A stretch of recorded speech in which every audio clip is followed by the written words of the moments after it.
Thanks for joining us for conversations on health, happiness, and hope. I'm Alicia, and this is Janae. Hello, everybody.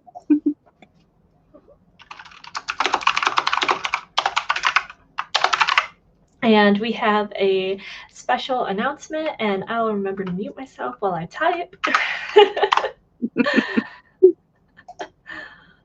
So we have finally, in great anticipation, created our own channel on YouTube entitled, well, if you go onto YouTube, it's at Ghene't Elicia as one word.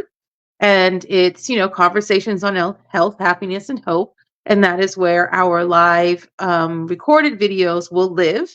And anything related to this podcast will live there as well. So we're super excited about taking that next step. It feels like the first step to opening a door to many other avenues that we can use this podcast for. So I think it's a great step, and I'm really happy about it. And I hope all of you are happy about it. We will put the link in the comments. I was going to say in the description, but yes, that's what you say on YouTube. But we'll put the link in the comments to where you can find the podcast. You can go through and see all of the older episodes. Like, subscribe, share with anyone who could use a little help, happiness, and hope.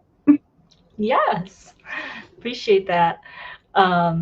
When we started this, I remember you were like, should we start a YouTube channel or what can we do? And I'm like, well, since we don't know how much time we're going to put into this yet, and we don't know what all topics that we might have, I'm like, let's just start out this way, and who knows, maybe in a year or so we'll start a channel. And we did. We did. So I'm very happy for us. I'm excited. Thank you all for watching. It's kind of late here. So if you joined us, thanks for doing that. I don't have my light on, so my color is a little odd. But if you have been following us on social media, you know that Janae and I got to meet. It was awesome. It was. We live in 2 different states. We've been friends online for maybe 5 years, since 2018, we figured out. Yeah. And she invited us to this awesome convention. Do you want to tell us about it? So AkaiCon happens once a year, or at least it's supposed to happen once a year. We went the first time, I want to say it was 3 years ago, maybe 4. But we went for the first time, and basically it's like Comic-Con except for anime.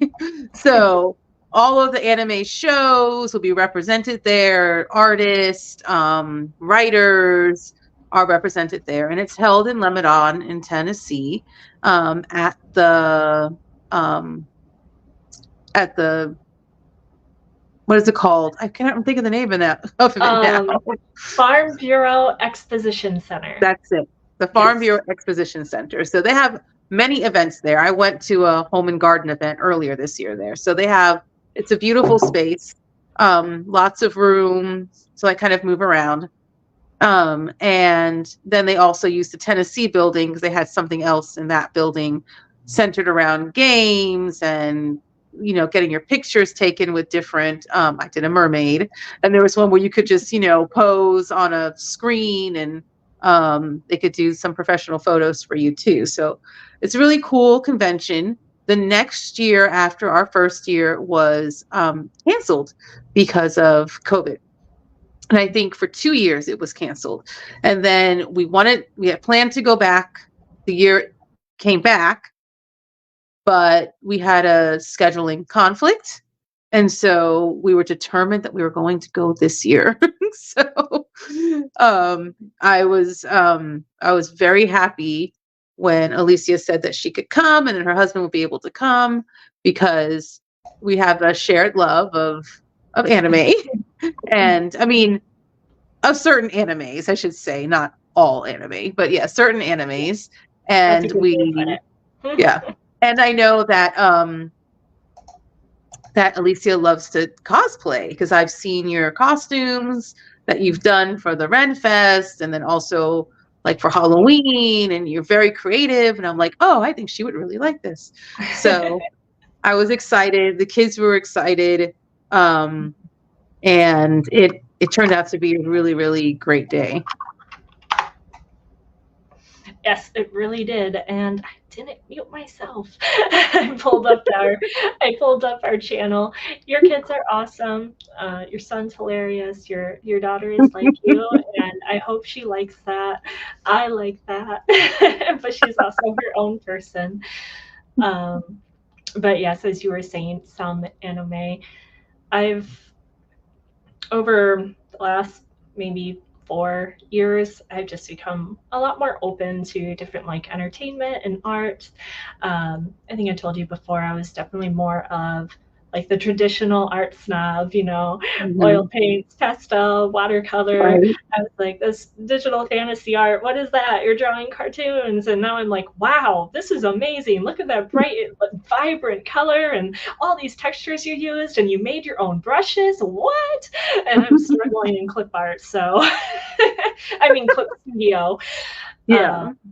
So I've definitely come to have a new appreciation for that. Same with anime. I learned that they're not just shows for kids. A lot of them have a lot of mature content and some serious subject matter. Yes. Yes. Yeah. And and some of it, it goes on both ends of the spectrum with anime. There's, the super kiddie stuff, and then the stuff that's like, can you put that on TV? Should you put that on TV? So it's like on both ends. And what I like is I like to find ones that have like, that aren't just like a silly story or just a shock value story, something with some meat to it, because it really is a great medium to explore things that are not necessarily explored in other media. Really in-depth emotion, coming to terms with loss, and then they also have slice of life animes where it's just about, your daily life or going through a transition from one stage of life to another. And so they really do have this wide breadth of ideas and concepts that they pull into anime that you just don't see in any other genre or category. And then under anime, you have your realistic stories, but you have your fantasy stories and you have your science fiction stories. So it kind of encompasses all of that as well. Indeed. And I like how you mentioned slice of life, because some of my friends have told me that there's an anime of everything. I think someone said that there was an anime of like a soccer team, and an anime where like people are being attacked by shadows, and I'm like, what? So I mean, there's just so much creativity in there. And I know that we both love Arcane, and we've been waiting forever for season 2. What can you tell our viewers about that? Oh, by the way, we have one live viewer right now. Thanks for joining us at 9 p.m. Eastern and 8 p.m. Central. I know. I love Arcane. So at first, when my kids were telling me about this show, Arcane, I'm like, what? I don't want to watch this. This is crazy, because it sounded crazy when I was listening to them watch it. I was in the other room and they'd be watching it. And so I decided to give it a shot. And oh my goodness, the animation is crazy.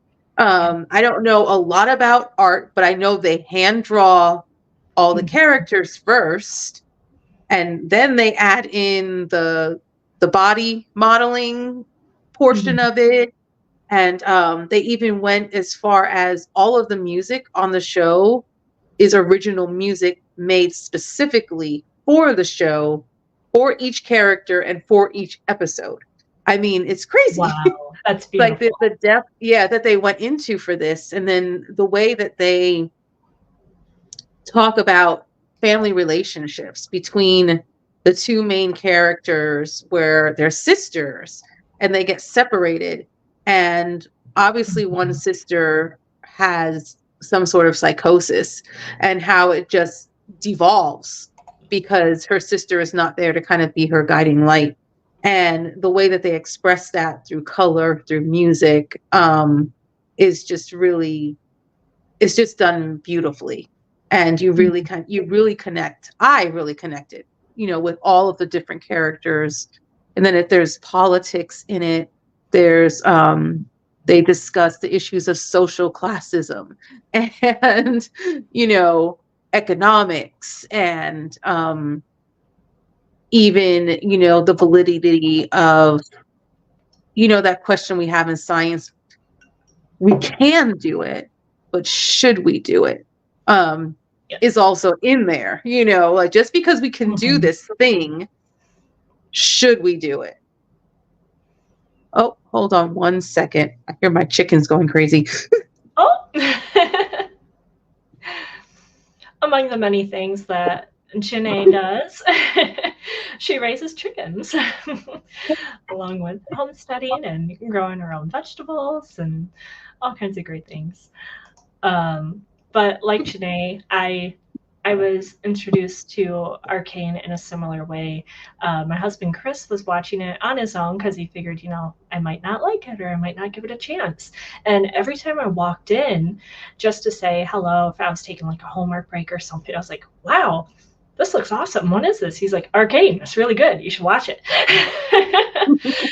And then we had another time like that, and it was a really brief scene where like someone was looking down on the city, and the lighting was just amazing, and the details, and like Ghene't was saying, like the mood is caught so heavily by the music and the gradation of color use and everything, and it was something that really drew me in, so I did watch it and loved it.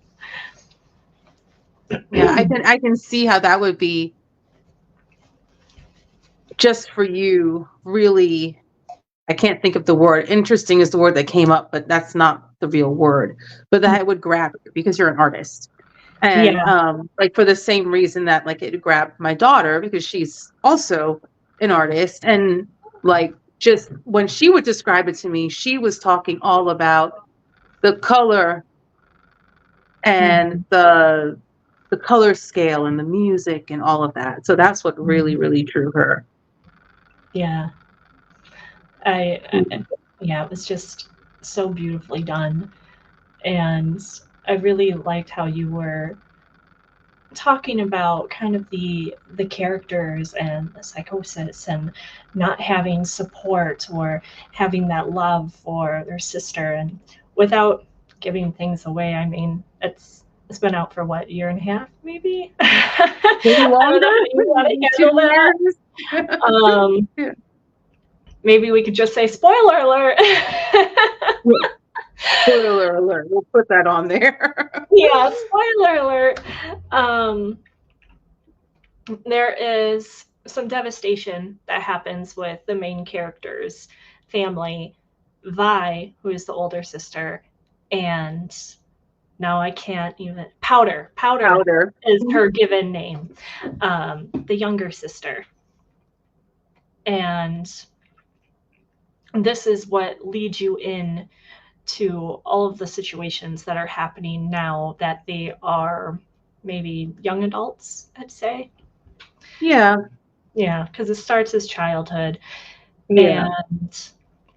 And the show definitely goes around the trauma that Powder experienced as a child, and also that Vi experienced as well, knowing that she tried to go back for her sister, but was unsuccessful in doing so.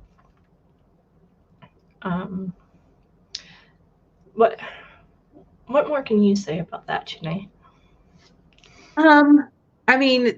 Without giving anything away, I think that really says a lot. Mhm. But on many different levels, if you're watching it, it really kind of, it can hit you, because Mhm. even if you're not a sibling, if you're only child, you might be a parent who kind of has that same, because Vi was kind of like her parent. Yeah. Um, and that sense, or if you have a friend, or just that situation can translate into so many other situations that are similar, where a person can feel as if they wanted to be there or more present for someone, but just because of life or circumstances, or just, Mhm. the inability to follow through, you just could not do it. Um, so, um, yeah. So, I mean, it really does. I'd like to see where they go in the next season, because I cannot give it away. If you're going to watch it, I don't want to say, but it ends more on a political note than it does on that. It ends on the political note, and Mhm. then I'm sure they'll pick up the emotional story between Vi and Powder um, again in the next season too. But Yeah. yeah, so it's great. Watch it. It's good. I mean, it is not for children. I will say that. Everybody, I'm not Mhm. telling you not to let your children watch it. If you're okay with that, that's fine. But I will say it is not for children. Um, it has some language, and there is Mhm. violence, and there is the occasional love scene. Oh yeah, yeah, there is. I know, right? I mean, it's not a big deal. It doesn't happen. It's not a big, it's not, it's definitely not played like they do like on a TV show, where they make that like the big scene of the episode. So you kind of forget Mhm. about it, which is great. Yeah. I love that, because Mhm. for me personally, I feel like, that's a personal life thing. You don't need to see that, but yeah, but it is, it's done tastefully, I guess is what what I'm trying to say. I'd agree with that. Yes, yes, I'd agree with that. Um, yeah, season 2. Come on. You also touched on classism, and I think I already mentioned how you're looking down on the city. So in Mhm. Arcane, it's very much it's kind of that trope of people who are down here and people who are up here, except they're doing it very literally. So there are people who are living underground with the bare minimum, getting by by scraps, needing to commit crimes achieve achieve, eating for the day or having a shelter Mhm. of some sort. And again, this is important subject matter that we see in real life as well. So Mhm. definitely mature um, content that hits the heart, especially with society and every day of what we know happens. And then you have the upper class, let's call them that, who are living, on top, Mhm. on that surface and in high towers, and have everything they could possibly need, and all of these guards to protect um, what they have.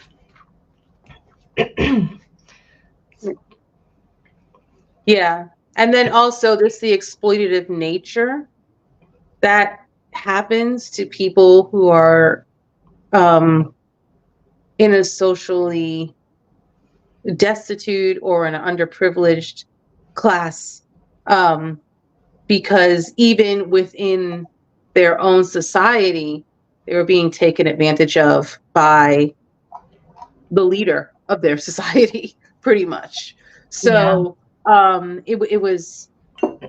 it just really kind of, it was exaggerated, but I don't know how exaggerated it is really, showing that they lived in this less than desirable manner.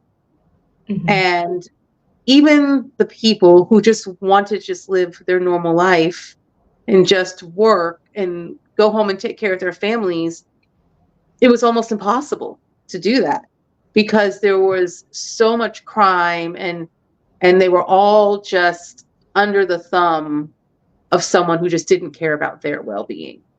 And that can be really, really tough, because I do think that plays out in our world today, in all of the different facets of society. Yeah, definitely.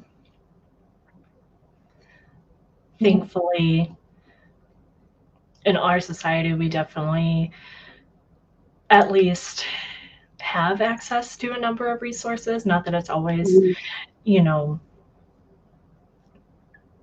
it doesn't capture everybody like it should, but it's better than what is available in in their world. In this world. Thank you. I was like, I don't know if they said what city they live in or what country or what it is. There is a name, and I can't think of it right now, but I knew they call it the underground or the undercity. Underground, undercity. Yeah. Thank you. So, yeah. But yeah, I mean, it's just like any other kind of dystopian show where they just kind of exaggerate what's happening. But I mean, there are places that you can go in the world, I mean, and maybe even some places here in America where you're like, I don't know that this is that exaggerated, you know. So from that point of view, but there's never a sense of hopelessness, I don't think I ever felt in that show. There was always a sense of there is a way forward. We just have to figure out what that way forward is.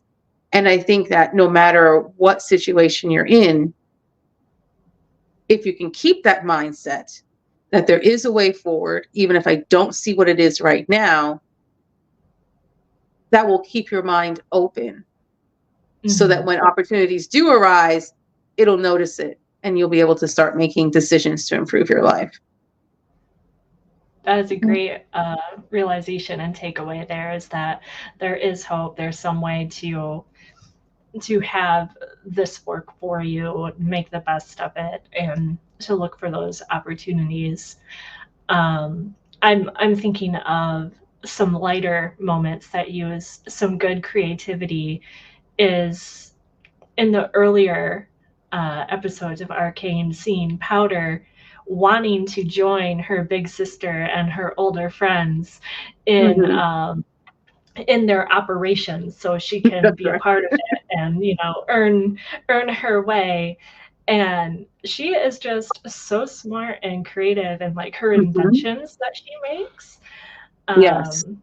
So again, that's just one of those opportunities, and having that, knowing that there is hope there.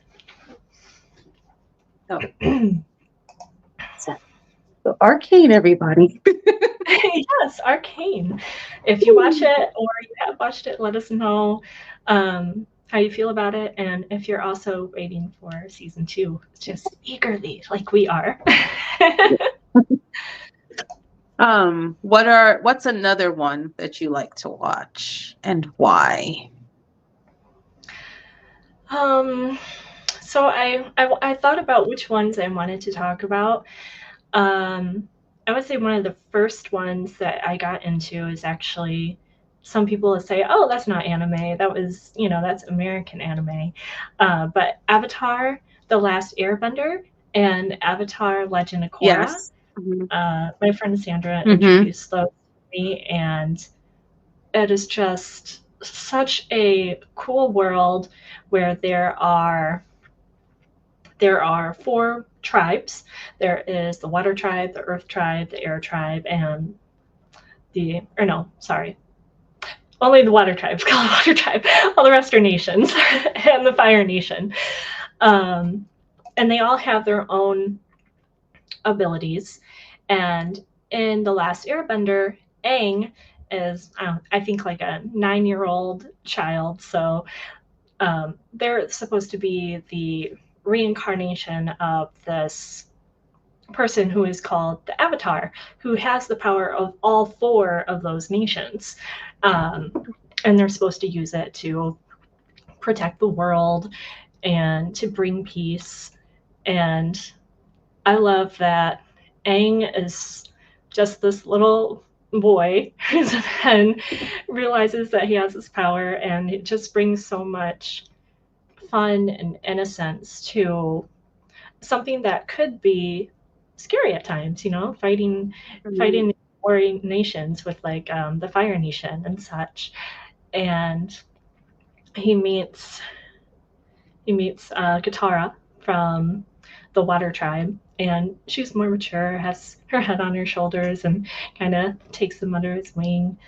And I love the teamwork and the friendship and the growth, of course, of the different characters. There's also Sokka, who is Katara's brother, and he's kind of a lovable dope, I guess. He's kind of funny. And there is, he's so cool. What's his name? No, I'm trying to remember. I called him something else the other day. Zako? Oh, the Fire Nation. Oh, yes. I know who you're talking about, but I can't remember his name either. Now I can't think of it. Put it in the chat if you know. It's late here thing. We'll think of it after. We'll be like, that's what his name is. Exactly. And then Uncle Iroh, who loves to drink tea. Of course. Yeah. And brings peace. Yeah. That's a great show, because in it, even though the Fire Nation is quote unquote the bad nation, it dials into the actual people and how they are, end of the day, just people, and it really like shows their character. And the show is funny and it's light, and it's that one children can watch if you so choose.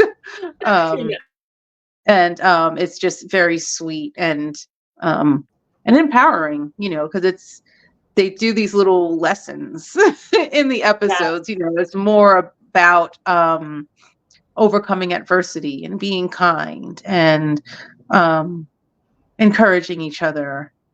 That kind of a feel to the show. Yes, I definitely agree with that. And a character who definitely is kind in his own way and is seeking redemption for like his father and his sister, and what they have done in the Fire Nation is Zuko. That was the character whose name I could not think of. That's it. Yes. And like a lot of things in the last few years, I'm trying to remember the details. But I left it. I watched it twice, and also watched Legend of Korra, which follows Korra, who was discovered to be the Avatar just as like a baby, but you follow her in her teenage years, and that is where you are introduced to 2, are they called Earthbenders, I think, Bolin and Toph. And Toph had sort of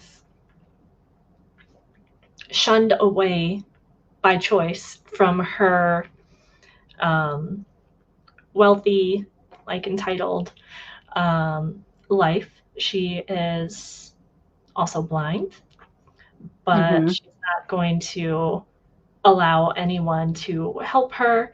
She is the most strong person and the strong character that you will meet in that way. And Toph helps Bolin reluctantly, I would say, become to kind of like refine those earthbending skills. And there's special things in there as well. like we find out about metal bending and also blood bending, which has been forbidden. Um, and Varric and Julie are a fun duo to watch as well. You have your, again, I don't I don't really think there's spoilers here, but it was me who hadn't watched Top Gun until I was in, I don't know, my 30s. So I hope Mike doesn't die. Oh, next scene. Oh, what can you say about watching Korra? So I didn't watch that one as much.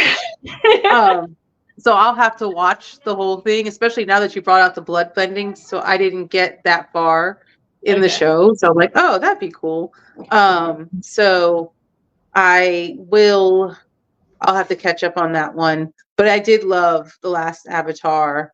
And I know the movies, the people didn't really like the movies, but I like the movies too. It was cute. And, for the time, it was really great graphics. And, it was a way of bringing an anime to the big screen, which is hard to do because of just how wide the scope of an anime can be, and the visuals in an anime are very hard to capture in live action and translate that to where an audience can understand what's happening. So I did like that too. But yeah, I'll have to catch up on The Legend of Korra. Yes. Because I think it's on Netflix. Yeah. Yeah. You'll love Naga. Naga is like her giant polar bear. But looks like a big Great Pyrenees, basically. Yes. And then of course in the Last Airbender, Aang has Appa, which I'm not sure what you want to call Appa.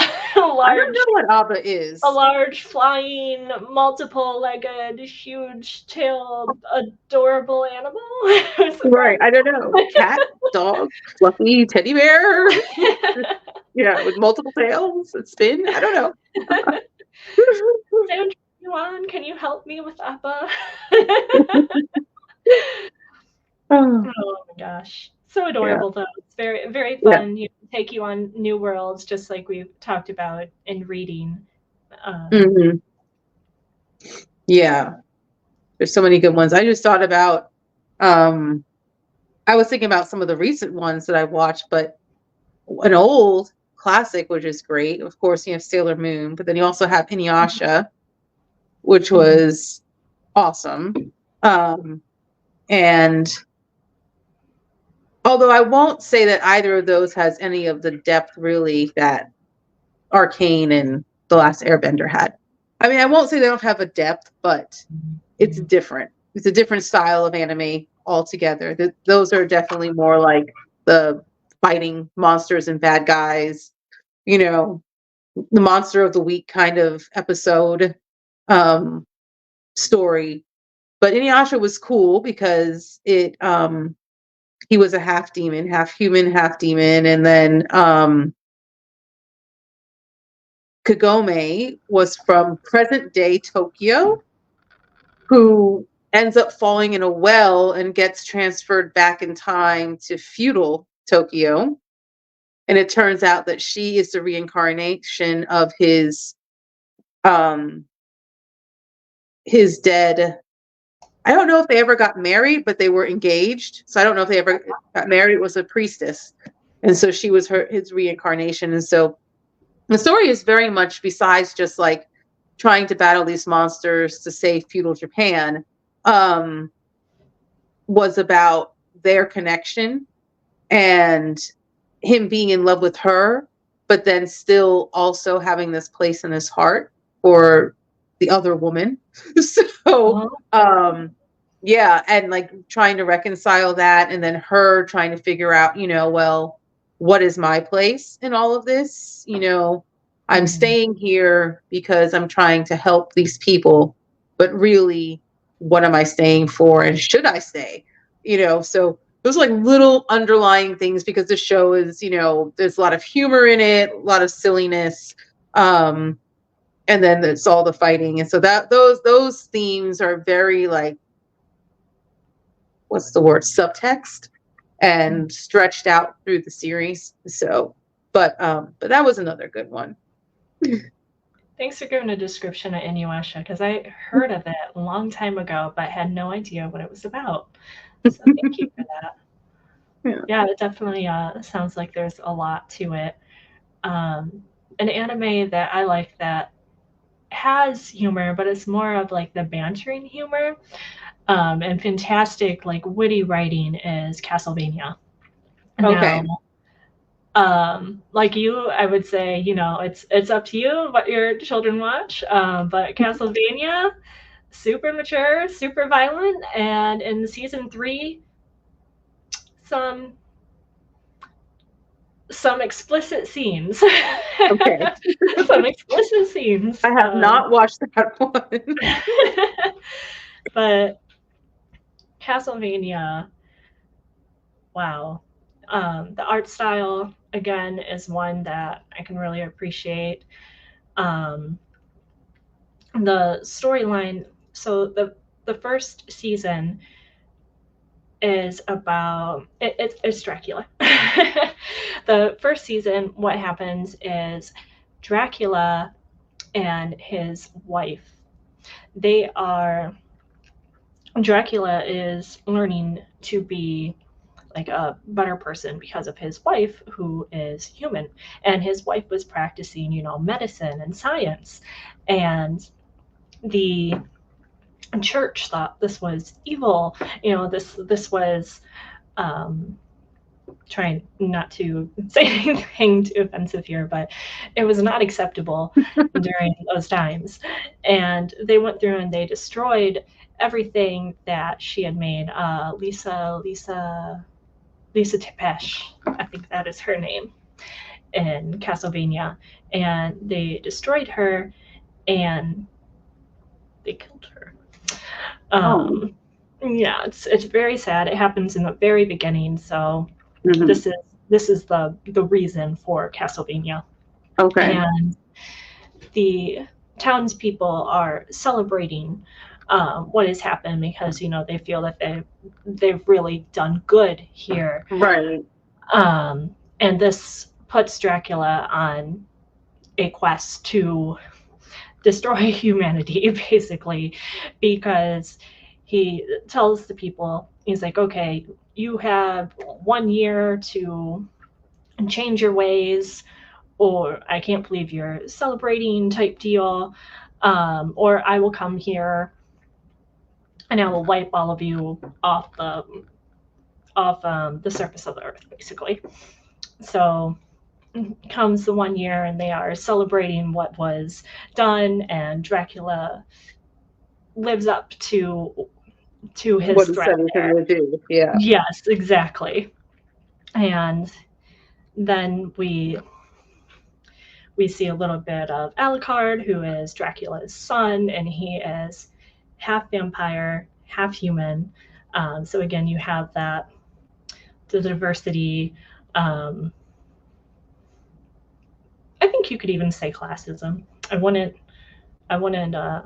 say elsewhere, but he deals with a lot as well, and has a lot of growth arcs as well. But it follows Trevor Belmont and Sypha Belnades, and Trevor Belmont is the last monster hunter in his family, including the night creatures that Dracula makes to form his army. And Sypha is, oh no, why do I always forget this? Sypha, there is a word for it. Chris, if you're watching, it's okay to be embarrassed. I love you. Sypha has magical powers, and she is in this society where, instead of writing down their entire history, they store it in their heads. And they Oh, are the cool. ones who brings that history to everyone. And this is something that they later learn, oh, maybe we should have been writing stuff down all this time. Um, but Sypha and Trevor team up to go find Dracula and his army. And there's so much more to it than Right. that. But yes, it is a deep show. There's a lot of emotion. It's just such great dialogue. And like I said, the art style is really good too. Um, but that is one that I have definitely enjoyed. And like see, 3 seasons is apparently the magic number because I've watched that up That's to right. That's three right. Yeah. seasons. It happens. Yep, it happens. I mean, I didn't watch all of InuYasha either. Now they have like a show about their children. And I guess that's a spoiler alert. They do get married. but and so I think there's like 9 seasons and 4 movies that like bridge everything together, and I have not watched all of it, and I don't think I have time to do it, but maybe one day I take a vacation and I'll do like a anime catch up thing. So I noticed it's been at 40 minutes. So we're probably, I guess we could talk about this forever. You're probably at that point. Let's see. Are there any ones that I would recommend or that you would recommend? So besides the ones we talked about, I'll briefly mention Spy X Family is really cute. I have not watched all of it, but all the episodes I've seen have been hilarious. It's basically his family who has, I don't know if the daughter is adopted. But anyway, this little girl, she's 5 or 6, and she can read minds. And both the husband and wife are spies, but neither of them know it. And she does, because she can read everybody's minds. So you're hearing this story through like her perspective and like watching the parents like go through all the stuff that they're going through, but she knows the real story behind everything. In her in her 5 or 6-year-old way of interpreting what's happening. So it's really cute. So that one is really cute. That sounds yeah. And of course, Violet Evergarden. Our video will be up for the Violet, what we talked about at the at the convention. That'll come out soon. That was so fun. And Frieren, so Freren, Frieren. That one's on Crunchyroll, and that one's sweet as well. It's a different kind of anime, so it's not. There is fighting, but there's not a lot of fighting.